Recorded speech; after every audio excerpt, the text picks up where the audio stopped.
Hello, and welcome to the Department of Early Education's Introduction to the Background Record Check Process training. My name is Megan Sullivan, and I am the Background Record Check Manager, and I am joined along with my colleague, Michelle Kramer, who is our BRC consultant. Today, we are gearing a training towards the group and school age programs. So this is specifically for that program type. And what we would like to do is host a series of trainings. And basically today's training will be very basic, an introduction to the roles and responsibilities that a licensee or a BRC admin may have, along with candidates' responsibilities during the background record check process, as well as we will be going through our current consent form and how to actually enter a candidate into the BRC program portal. We are initially planning on a two-part session, potentially 3 sessions. So please watch out for an email for the next following sessions where we go more in depth with BRC program portal training and other responsibilities within the system. We will also continue to host these on a quarterly basis. So if you are unable to attend the full session, you can join us again later on in the year. These sessions are also being recorded, and you can visit our website at any point in time to also familiarize yourself with the program portal. Today, we are going to take you over to our website and where we are going to start. And this is the mass.gov/EEC's main website. We have a great wealth of knowledge on our website, so we ask that you do frequent our website and familiarize yourself with it. But for today's portion, we are going to focus on the background record check page. If you scroll down to the section where you see what would you like to do, you can see the tab where there is the EEC background record check. You are going to click on that tab. This will bring up specifically the background record check information page. For group and school age programs, we run at least 5 checks, which is the Massachusetts Criminal Record Offender Check, our CORI check. We do a DCF check, which is our Department of Family Welfare check for our DCF agencies. We also do a sex offender, Mass State Sex Offender SORI check, as well as a national sex offender check. If applicable, we also do an out-of-state check for any candidate that currently lives or has lived out of state in the last 5 years. And we would do a criminal welfare check, a child welfare check, and a sex offender check as well in the states that the candidate has currently lived in. We also do a fingerprint-based check for all candidates within applying. For the purpose of today's training, I will refer to the individual as a candidate. The candidate is anyone that is applying to the role of employment in your program. We have many various things on our website. Again, in the section, what would you like to do? We have a link directly to the BRC program portal for you. So if you lost your tab and you can't find it, you can come to our website and locate that. We also have another tab that will take you directly to our ServiceNow ticketing system, where if you have any background record check questions, you can certainly submit a ticket and that will come directly to our unit. We also have a various compiled section of frequently asked questions and answers, so you can also go there to see if you have a question that may have already been answered in the past. For again, today's purposes, we'd like you to kind of go down to what you need to know and focus on the section of the BRC policies.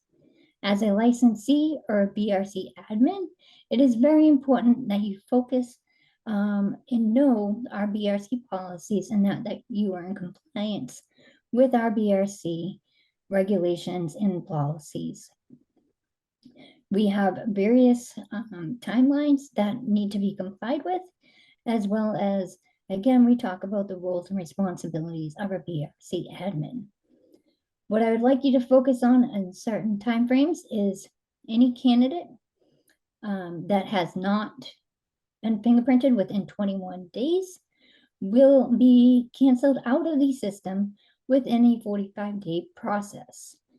So that is, again, something that is relatively new and that has been updated on our website.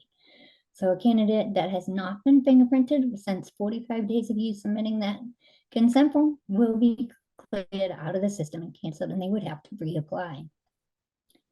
Another timeline to pay attention to for candidates is our out-of-state check process. So again, any candidate that has lived or currently lives out of state in the last 5 years would have to go through an out-of-state check. Depending on the state that the candidate has lived in, they have various requirements. And so EEC may not be able to initiate that check, and that would be with the candidate's responsibility in order to do so. If a candidate fails to comply within a certain time frame, EEC will be marking that candidate not suitable for failure to respond, and the candidate would have to then reapply. Another time frame to pay attention to is for candidates is that if EEC has requested any additional documentation in order to move forward with their BRC, if we again receive no response within 45 days, they will be marked not suitable and will be required to go through a new background record check and complete the process all over again. Please, again, as a BRC admin or licensee, familiarize yourself with who needs a BRC in your program. We do identify that through a policy of who is required. Generally speaking, anyone with unsupervised access or potential to unsupervised access of children requires a background record check. Background record checks are generally good for 3 years. And so you would initiate a new BRC for any candidate that has been in your program within the last 3 years. However, there are often times that you may become aware of new information, that there's potential new criminal charges or query findings, or maybe another reason that a candidate would require a new BRC outside of the 3-year period. If you have any questions with that, you can certainly reach out to the BRC unit. So again, please familiarize yourself with all our various pages of the BRC, including all our policies. We are going through and updating them and adding new ones, so it is important that you stay on top of this page. For today's purposes as well, we'd like to pay attention to the consent form.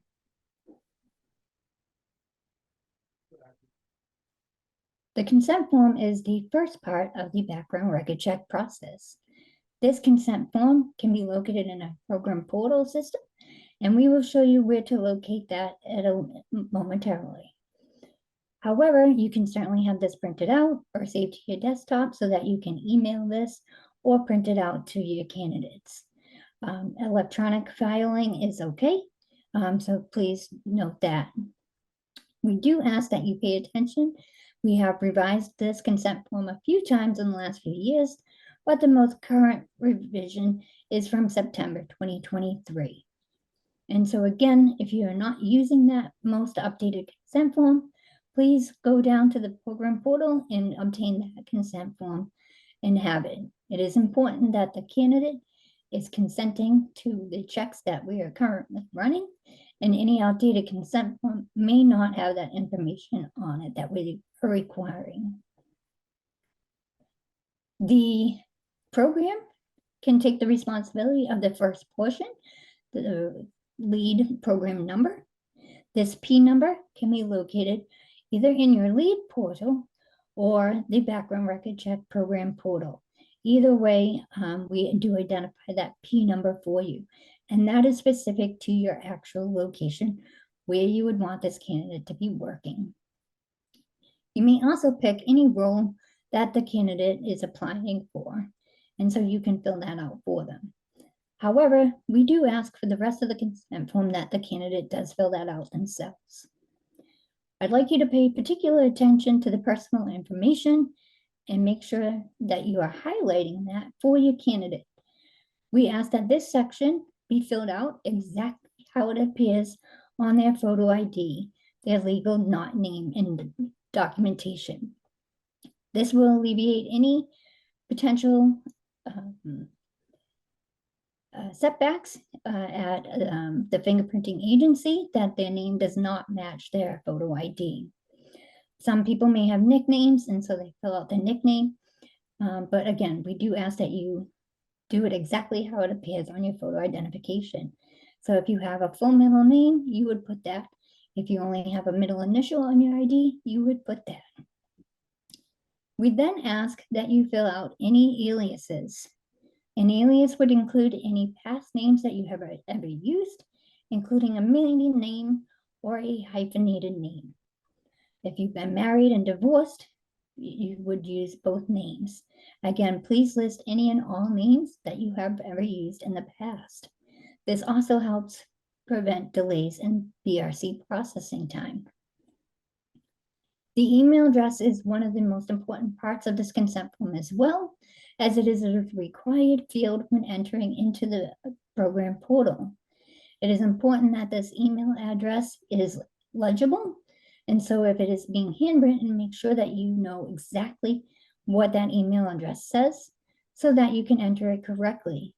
Email is the first communication format that we use with the candidate, and so we need to make sure that it's accurate. It also cannot be an email that is shared by anyone. It needs to be a unique email address. So you cannot use a program's email for all your candidates. It does need to be an individual, unique email that only the candidate would have access to. We do ask that everything on this consent form be filled out as a required field. However, we do, are aware that there may be some forms that people do not have. So again, a phone number, if you have it, please fill that out. We do ask that you fill out the date of birth, the birth city, as well as a social security number. We do want to highlight that this is a 6-digit number and not the last 4 digits, which is sometimes commonly mistaken here. So again, if you only see 4 digits, we ask that you go back to the candidate and get the remaining 6 digits. I want to highlight as well the gender identity. We do offer more options on our consent form than our system does allow. However, if someone is to pick anything other than male or female, you would pick other in our system. But we wanted to make sure that we had the options on our consent form for you.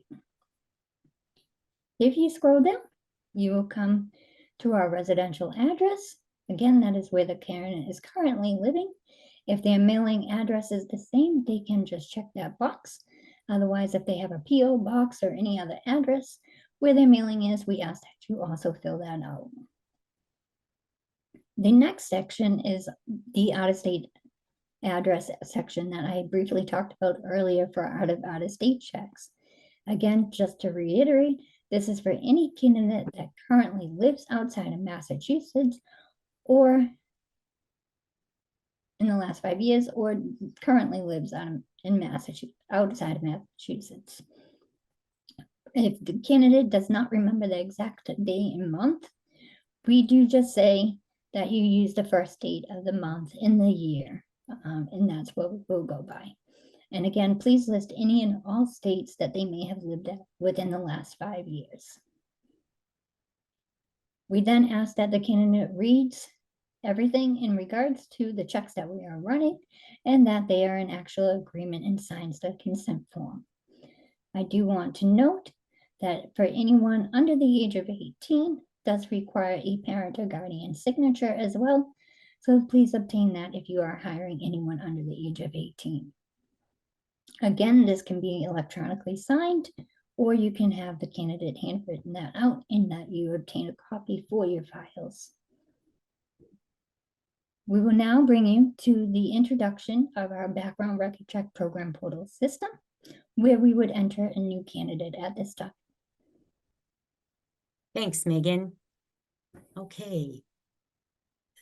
So all of you licensees and BRC program admins would have received an email from us when you were background record checked and approved to be a licensee or BRC program admin.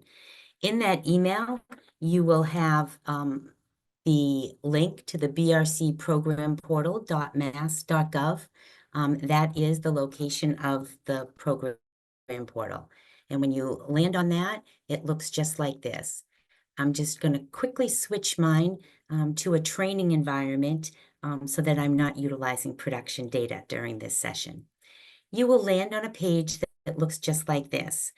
During this session, we will show you how to get a login if you haven't yet taken that step. But for today, I am acting as a licensee and I already have a login. And so I enter my email. In this field, I enter my password. If you should forget your password, there is a forgot password link, and I'm going to go ahead and click on signing in. Once I sign in, we have a multi-factor authentication, so you'll need to get a verification code, and you can see that it's been sent to my email box. I'm going to head on over to my email, and I'm going to wait for that to come in. It's going to come in from Microsoft on behalf of mass.gov. And inside of that is going to be a 6-digit code. That is the verification code. I'm going to enter that here and I'm going to click to verify my code. It says I have been verified and I will click continue. Please note, if you run into any issue along the way, the system will generate an error. If you're confident, just try it again. Maybe you had a typo. And you will land on what we refer to as the dashboard on our BRC program portal. You as the licensee or the BRC admin will see items that you need to take action. That's what this dashboard is, and we'll circle back to this in a minute. When you look on the left navigation, when you hover over, you'll notice that it shows you the name of that icon. This is the submissions index, and this icon actually lists for us all the candidates that are within your umbrella. On the Applicants tab, the All Staff tab, and the Inactive tab.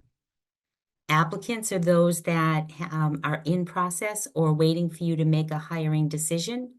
All staff are those people who are currently employed at your programs, and inactive means that they ended employment, ended their volunteer time, and they're on the inactive tab. We then hover over for a new submission. We're going to hit this button in a couple of minutes. The next one that we have is an exclamation point for the BRC support tool. We mentioned back on the website that you could submit a ticket from there, but we think we've made it even easier for you. If during your time using the BRC program portal, you have a question, run into an issue, you can simply click on this and enter your ticket directly from our system. And the last item we have here is an icon for training. On our mass.gov, Megan mentioned we have training videos. This is hopefully a shortcut for you. You're in the middle of utilizing the BRC program portal and you're not sure about something, feel free to click on training and take a look at the video to help you out. So I am going to go ahead over and we're going to jump right in to entering a new candidate. So that BRC consent form was just completed by your candidate, and you've taken the time to proofread it all to verify that that it's legible and that you can read it, because we do need accurate information. As Megan said, the email address is the key communication method. So if it gets entered incorrectly, the candidate will not receive their fingerprint letter, and therefore they can't proceed in the process. So you land here on the new submission, and we're going to go ahead and just enter Mary Beth. We do have a little question mark button. If you need any help, we'll state you must use the exact legal name, etc. And Mary Beth's last name, we'll go with Hayes. Mary Beth's date of birth, she was born January 1st, 2000. If you make an error, the system will tell you, it will pop up a little red and say, oops, something's wrong. And then you enter your 6-digit social security number. Because the majority of people have a social security number, we do default to yes here. Enter your 6-digit, but if they don't, you can click no, and then we will allow you to proceed through the process without a social security number. But we highly request that you include those. Megan earlier mentioned where to get the consent form. The consent form is located right here for you. So if you're not sure that you have the September 23, we suggest that you come here, click on this, download it, and whether you're going to email it out to your candidates or print and provide it to them, save it someplace where you can have quick access. But this is the consent form that Megan just discussed. When you have this information filled out, you're going to click this button here that says, I attest to the fact that I have a completed consent form. I haven't made this information up or anything on behalf of the candidate. And then you're going to click search. Now you might ask, why am I clicking search if I'm adding a candidate? What actually happens is when you enter the candidate's information, Navigator will search and say, look for this candidate in our database. If we already have the individual in the Navigator system, you will get a different menu. We're not going to go over that today. This is basics, session 1, but we will go over that in session 2. If the candidate does not exist in our database, as Mary Beth Hayes does not, you're going to go ahead and click the button that says, yes, create a new application. The Navigator defaults to a new submission. This is not something that you can control. Mary Beth is not in our system. Now, let me tell you that there could be a Mary Beth Hayes in the Navigator system, but there is not a Mary Beth with that date of birth and that social security number. So those are the 3 elements that we're looking at. As a licensee or a BRC admin, I have access to all the programs that are within the umbrella. So we're going to go ahead and add Mary Beth to our training program too. And we're going to choose a role for her, an employee role, a volunteer, an intern, an affiliated person, or a BRC program administrator. Please note that the sixth role in a program is licensee, but you cannot enter a licensee directly into Program Portal. A licensee submission comes to us from the lead system. So Mary Beth is here, and she does have a middle name of Ann, so I'm going to add that because it was on the consent form. And she actually gave us an alias because she goes by her middle name of Ann Hayes. So if you were to call her house, you would ask for Ann. I'm going to scroll down here to the bottom. I'm going to go ahead and click the next button simply because I want to show you that if you forget a required field in your data entry, the Navigator will catch you and it will tell you, hey, I need this field filled out. So we're going to go ahead and enter.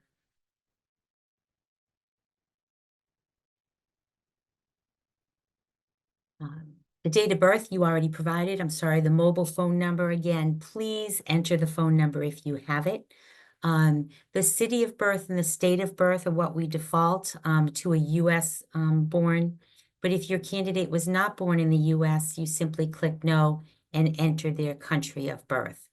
There's one thing we request of you. If your candidate was born in Puerto Rico is considered a state territory, and please enter the city of birth and Puerto Rico here. not as a country. I'm just going to say this person was born here in Massachusetts. And as Megan mentioned in gender, I can choose male, female, or I can choose other if the candidate had checked something else on the consent form. At the very bottom then, I've reached the bottom, I'm going to click Next. And as you can see, I have proceeded to step 2. We refer to this as the wizard, the data entry wizard, the new submission wizard, but it is 4 steps. Where once you get past step 1, what's important for you to know is that we have now saved in our system the information that you have provided to us so far. So if you should hear a scream from down the hall and you need to run down the hall and help that teacher, go and do it. If you come back more than 15 minutes later, the Navigator system will have logged you out. For security purposes, if you have not interacted with the system within 15 minutes, you're logged out. No problem. You'll log back in and you will search for Mary Beth's name, and I'll show you how to search in a few minutes. And it'll bring you right to this spot where you left off. We're not going to lose your data on you. If today, when you come back here, you hadn't finished it, and this is what we call a saved submission, Mary Beth calls you and says, oh, hey, I actually took another job. Thank you for the interview, but I'm going to accept the other job. And you don't want to continue with your entry of Mary Beth. You yourself can delete her application from the Navigator system right here on the bottom right by clicking Delete Application. You can do that at any step along the way during 2, 3, and 4 until you hit the final submit button. Once you hit the final submit button, you no longer have the delete capability. So step 2 is an address. I'm going to go ahead and enter a residential address. As Megan mentioned, if they have a PO box, you would enter that here. If they have the same address for mailing, you're going to click on same as residential, and it will populate it. This candidate, for purposes of data entry, I'm going to enter every field possible today.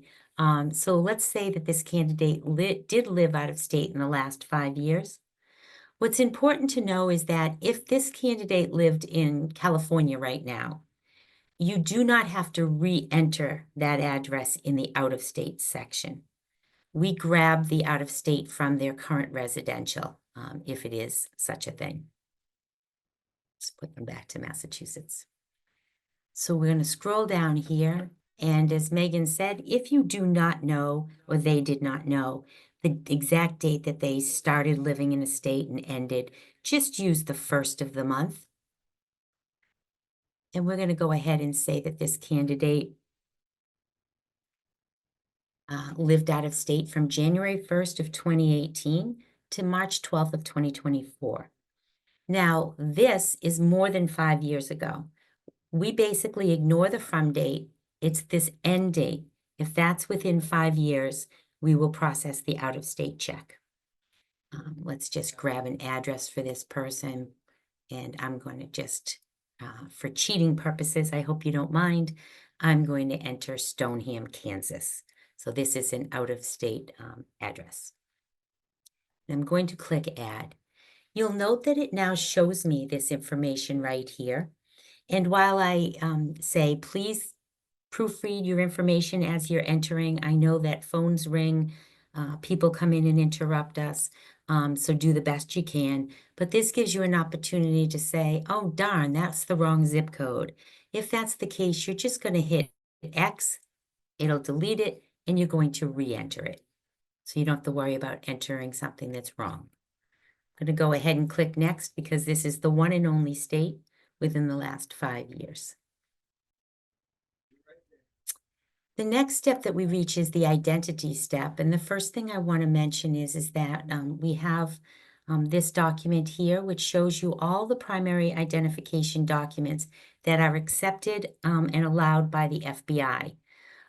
This list is provided to us by them. I suggest you take a screenshot of this, have it handy on your computer, but I also want to make mention that when the candidate receives their fingerprint letter, this information is also included. So there should be no question when they go that they bring the correct information. And there are some specifics down the bottom for those people who have marriage certificates and divorce decrees, and for those that are under 18. Once you get that ID, whether it be a picture, whether it be a scanned-in version, we ask that you enter it. I'm going to enter a driver's license here. I'm going to enter a number. I'm going to choose a state. And I do want to make note that the expiration date does need to be active. It cannot be a date that has expired, because you can't bring an expired identification to get fingerprinted. So the navigator, if I had entered a date 2024 for this, it would have told me no. The other thing that we highly suggest, but it is not required, is that you upload this document. So you can click Browse, and you'll notice that it brings me to a page. Let's get to the right section on my desktop here for you, for documents for testing.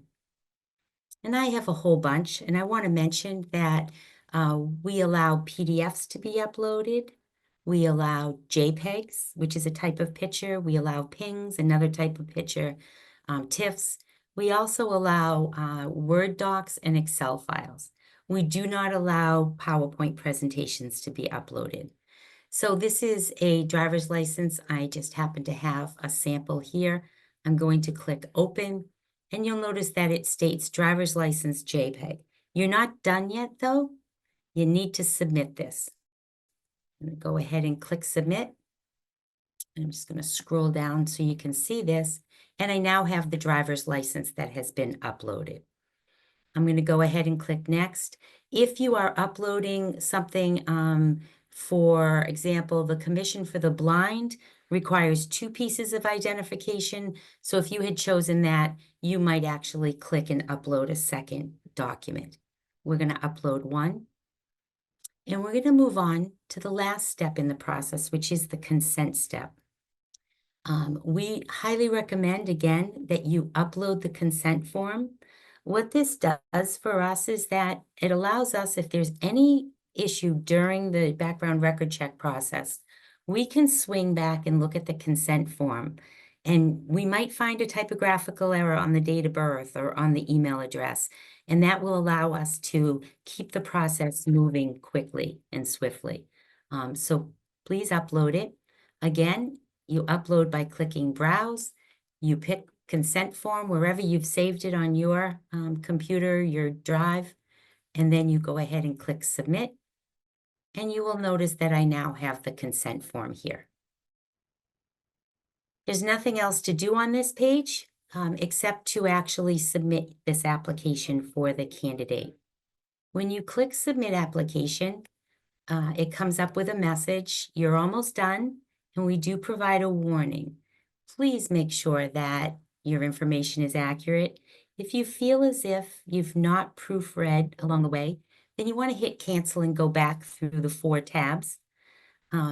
If you're confident that you entered everything accurately, then go ahead and click OK. And we bring you back to your Applicants tab. That's our default. Let's just take a quick second. I told you that we could search in the system, so we just entered Mary Beth Hayes. I am going to enter Mary Hayes. And my reason for doing that is because I want to show you that I can search by a sub-portion of her first name. So Mary Hayes brought me back Mary Beth Hayes. If there were 5 Mary Beth Hayeses, if there was a Mary Ellen Hayes, I would have also received them in my search results. So if you're not sure of a spelling, you can utilize the first few letters. The other thing I want to show you is, I'm going to go back. From a search perspective, we entered Mary Beth with a middle name of Ann and a last name of Hayes. And that was entered also as an alias. So when Mary Beth called in with some questions, she said, "Hi, I'm Ann Hayes." So you entered Ann Hayes. Well, our system will bring back Mary Beth for you. And then you'll say, "Oh, are you actually Mary Beth legally?" But the system will find that for you. And that's the alias is indicated by this little black circle with the 3 dots. And if they have multiple aliases, they're all listed here. So Mary Beth is now on our Applicants tab as a BRC Program Administrator. She is a new submission. You can see that everything's been submitted, she's in process, and her suitability is pending. I'm going to go ahead and come back here. As I mentioned earlier, we have 3 tabs. The Applicants tab, which is where we found Mary Beth. We also find a number of other candidates on here. Many are in a pending status.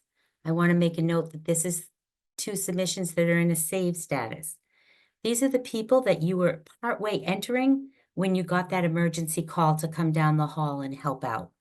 So if you were to come back and search for Jessica Barnes, you would come right back to the tab that Jessica was on when you had to leave, and you could finish data entering her. As I mentioned, these fields are not required. I could actually hit next. I could hit next and not submit, but we want you to submit that. And again, if I'm called away and I leave Jessica at this juncture, the next time I come back to her, she will still be in a saved status, but on a new screen. We also have people on here who are completed. And what I want to do is take you back to your dashboard, which is where we landed when we first logged in today. The dashboard is really an alerts for you. These are things that we need you, we being the background record check unit of early education and care, we need you to take action on these people. So if I click on confirm employment, it's going to show me 6 people who EEC has completed their background record checks. The red says we found them not suitable. The green says we found them suitable. And we ask that you take action on these people. The not suitable, your only action is to end if this is an affiliated person. So I'm going to not affiliate this person, and they will move off of my screen and they're gone. A person in green, I can go ahead and click and I can hire them, or maybe I no longer have that position available. Something happened and I don't hire them. But if I am hiring them, I click hired. They too disappear from this screen, and they're now located over on the all staff. So when our licensing team comes in to audit, they're going to look at this and make sure that people are properly listed with proper background record checks, etc. We ask that you keep your roster as up to date as possible. You'll also note that it tells you that there's 2 saved submissions. In case you forgot about them, you might click and say, "Oh yeah, but she called me and she doesn't want to be a candidate." And as I mentioned before, you could delete that person. I do want to make a note, depending on the size of the umbrella that you work for, you might have 32 programs in your umbrella and you're only responsible for 4 of them.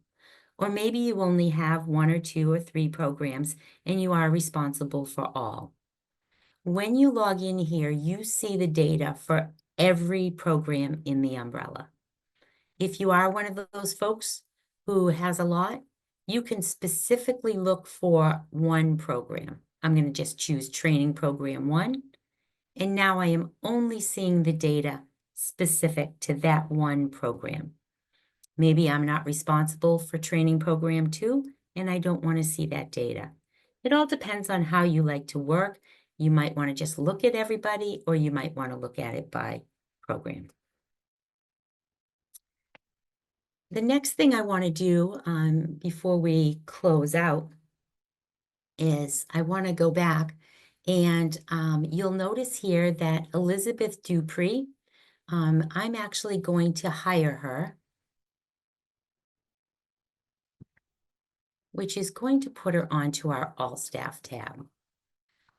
You have full capability of updating candidate information when you are, as you're managing this. So if I wanted to change any information while I'm in here, I certainly could. Maybe her address changed and I've been made aware of it, or her telephone number, or her email. But in this case, we are going to promote this person from a volunteer to a BRC program administrator. Anybody who is a licensee or a BRC program administrator can promote somebody to BRC program administrator. This person has all of the same capabilities as a licensee. So if you're very busy as a licensee and you need somebody to help you with some of your administrative functions for background record checks, this is what you want to promote somebody. Going to go ahead and click Save. You'll note that it now says BRC Program Administrator.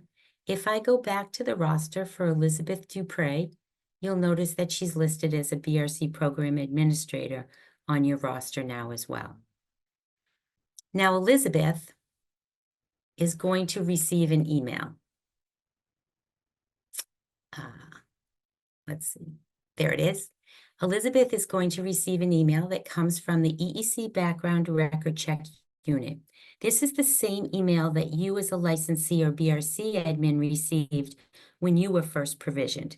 So as I mentioned, if you're attending training today, but you still haven't created your login, you want to look for the email from the EEC Background Record Check Unit. If you need it sent to you again, you can reach out to our contact center, and when we close up this session today, Megan will give you that phone number. She has it memorized. It comes from EEC Background Record Check, and it's an invitation to use the BRC program portal. I'm going to click on this, and this is for Elizabeth Dupree, and it says the program portal account has been created for you. Please click. I'm not going to take the time to read everything for you, but the candidate is going to go ahead and click on Program Portal. They're going to come to a screen. It looks very similar to the login screen, but this is when where they're going to create their password. I entered a password and I'm going to confirm the password. As long as these match, I won't get an error message. The rules are up above, and I'm going to go ahead and create.